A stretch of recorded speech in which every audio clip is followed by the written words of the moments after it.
Camera বন্দি করলাম একটা ঈগলকে। দেখেন ঈগলটা নদীতে ঝাঁপ দিল একটা মাছ সে শিকার করবে বলে।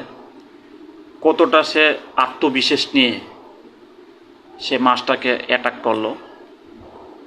অনেক চেষ্টা করতেছে মাছটাকে নেওয়ার জন্য। মাছও প্রচুর শক্তি কাটাইতেছে তার হাত থেকে রক্ষা পাওয়ার জন্য। দুইজন তুমুল লড়াই। অবশেষে ঈগল পাখিটা মাছটাকে নেওয়ার জন্য বারবার চেষ্টা করতেছে, কিন্তু কোনোভাবে পারতেছে না। চেষ্টা চালিয়ে যাচ্ছে ঈগল পাখিটা, কিন্তু কোনোভাবে পারতেছে না। লড়াই, মাছে ঈগলের লড়াই দেখলে অবাক হবেন। এই প্রথম দেখেন। সর্বশেষ ঈগল পাখিটা মাছটাকে নিয়ে উড়াই দিল। যদি ভিডিওটা ভালো লাগে অবশ্যই শেয়ার কমেন্ট চাই।